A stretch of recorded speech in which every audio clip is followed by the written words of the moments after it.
Hello नमस्कार साथियों, हिंदी की सफलता सीरीज में आपका स्वागत है। तो इस सीरीज के अंतर्गत हम एसएससी जीडी कांस्टेबल 2022 में जितने भी शिफ्टों में एग्जाम हुए थे उन सभी शिफ्टों के हिंदी के प्रीवियस ईयर प्रश्नों को देख रहे हैं। यदि आप लोगों का सपोर्ट मिला तो हम जीके जीएस की क्लास भी बहुत ही जल्दी स्टार्ट करने वाले हैं। आज की क्लास का पहला प्रश्न है, निम्नलिखित में से अशुद्ध वाक्य कौन सा है। पहला ऑप्शन आपके लिए दिया गया था, रघु ने निकिता को मिठाई दी। दूसरा ऑप्शन, मैं बचपन में वहां जाता था। तीसरा ऑप्शन, प्रत्येक व्यक्ति कविता नहीं कर सकती। चौथा है, बैल और बकरी घास चरते हैं। तो इसका राइट ऑप्शन था ऑप्शन नंबर 3, प्रत्येक व्यक्ति कविता नहीं कर सकती। दूसरा प्रश्न आपसे पूछा गया था, निम्न वाक्य में रेखांकित शब्द के स्थान पर सर्वोच्च शब्द का चयन कीजिए। इस पर जिसकी लाठी उसकी भैंस वाली कथा चरित्रार्थ होती है। तो आपको बताना है कि कथा के स्थान पर क्या आएगा। पहला ऑप्शन आपके लिए दिया गया था कहावत, दूसरा ऑप्शन दिया गया था आपके लिए आख्यानिका, दूसरा ऑप्शन दिया गया था कहानी, चौथा ऑप्शन दिया गया था गाथा। तो इसका राइट आंसर है कहावत, यानी इस पर जिसकी लाठी उसकी भैंस वाली कहावत चरितार्थ होती है। चलते हैं तीसरे प्रश्न की ओर। तीसरा प्रश्न है, निम्नलिखित वाक्य में रेखांकित शब्द के स्थान पर उपयुक्त पर्यायवाची शब्द कौन सा आएगा।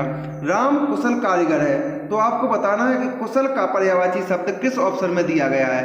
तो देखिए, पहला ऑप्शन है चंचल, दूसरा ऑप्शन है भुवन, तीसरा ऑप्शन है निपुण, चौथा ऑप्शन है अलग। तो इसका राइट ऑप्शन हो जाएगा ऑप्शन नंबर 3, निपुण, यानी कुशल का पर्यायवाची निपुण आना चाहिए वहां पर।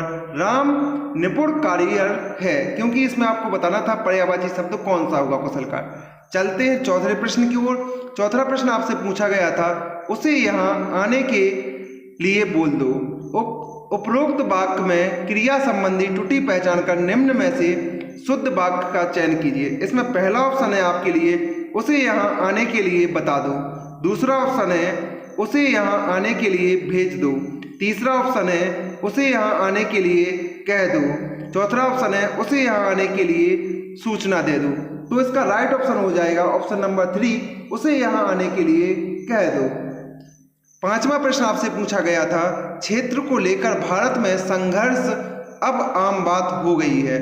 उपरोक्त वाक्य में रेखांकित शब्द के स्थान पर भाववाचक संज्ञा शब्द का क्या, यानी संज्ञा शब्द क्या होगा।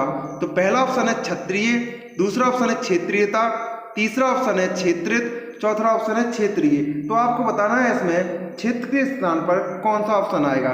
तो इसका राइट आंसर हो जाएगा ऑप्शन नंबर दूसरा, क्षेत्रीयता, यानी क्षेत्रीयता को लेकर भारत में संघर्ष अब आम बात हो गई है। छठवां प्रश्न आपसे पूछा गया था, निम्नलिखित मुहावरे का उपयुक्त अर्थ क्या होगा। कागजी घोड़े दौड़ाना।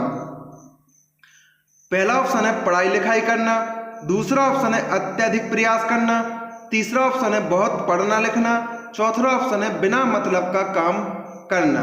तो इसका राइट आंसर हो जाएगा ऑप्शन नंबर 4, बिना मतलब का काम करना, यानी कागजी घोड़े दौड़ाने का मुहावरा है बिना मतलब का काम करना।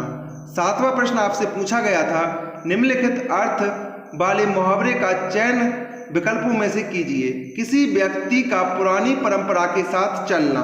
तो आपको बताना है इसमें से किस ऑप्शन में इसका अर्थ दिया गया। देखिए, पहला ऑप्शन है सेगी बगाड़ना, दूसरा ऑप्शन है लकीर का फकीर होना, तीसरा ऑप्शन है राई का पहाड़ बनाना, चौथा ऑप्शन है मक्खी मारना। तो इसका राइट आंसर हो जाएगा ऑप्शन नंबर बी, यानी दूसरा, लकीर का फकीर होना। तो किसी व्यक्ति का पुरानी परंपराओं के साथ चलना इसका अर्थ है। आठवां प्रश्न है, पीताम्बरा खालिस्तान। उपयुक्त वाक्य में रिक्त स्थान के लिए उपयुक्त विकल्प में से क्या होगा। पहला ऑप्शन है का अर्थ है पीले रंग का वस्त्र, दूसरा है का अर्थ है पीले रंग का व्यक्ति, का अर्थ है पीले रंग का रथ, चौथा ऑप्शन है आपके लिए का अर्थ है पीले रंग का आकाश। तो आपको पता है कि पीताम्बर का अर्थ होता है कि पीले रंग का वस्त्र। ऑप्शन नंबर 1 आपका राइट आंसर था। नौवां प्रश्न आपसे पूछा गया था कि प्रातः काल में सूरज की किरणें मन को भाती हैं। उपरोक्त वाक्य में रेखांकित शब्द के उचित पर्यायवाची शब्द का चयन विकल्पों में से कीजिए, जिसमें आपको बताना है कि किरण का पर्यायवाची शब्द किस ऑप्शन में दिया गया है। पहला ऑप्शन है ईक, दूसरा ऑप्शन है प्रभात, तीसरा ऑप्शन है जया, चौथा ऑप्शन है रश्मि। तो आपको पता होगा कि किरण का पर्यायवाची शब्द रश्मि होता है, यानी ऑप्शन नंबर 4 आपका राइट आंसर था। 10वां प्रश्न आपसे पूछा गया था, आशा से बहुत अधिक इस वाक्य के लिए सार्थक शब्द है।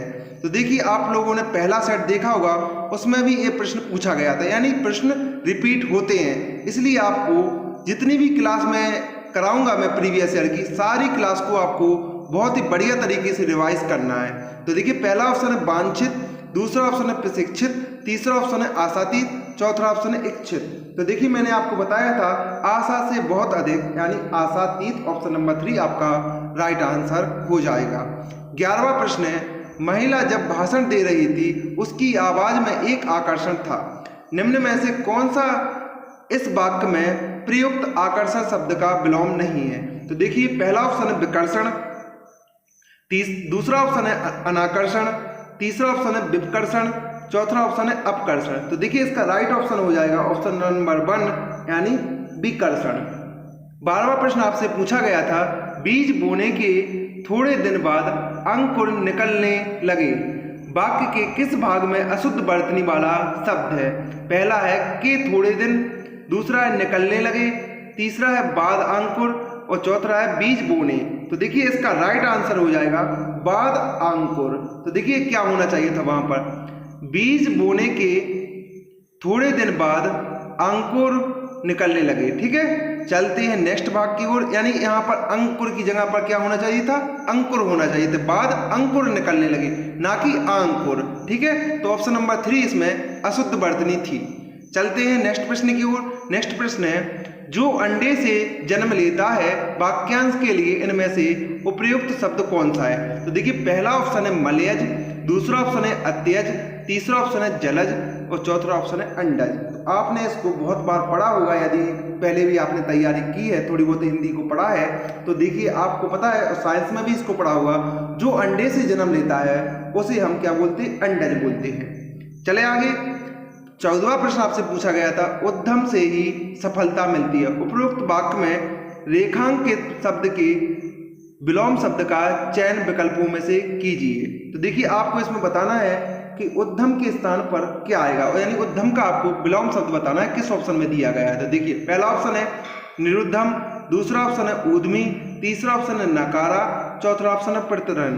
तो इसमें उद्यम का विलोम शब्द है निरुद्धम, ऑप्शन नंबर 1 आपका राइट आंसर था। आज चलते हैं आज का लास्ट प्रश्न और 15वां प्रश्न, जिसको लांघना कठिन हो, ऊपर दिए गए वाक्यांश के लिए एक शब्द क्या हुआ। देखिए जैसे हनुमान जी ने समुद्र को लांघा था तो उसको हम एक शब्द में क्या बोलेंगे। देखिए पहला ऑप्शन है दुर्लभ, दूसरा ऑप्शन है दुसाध्य, तीसरा ऑप्शन है दुर्दम्य, चौथा ऑप्शन है दुर्लभ।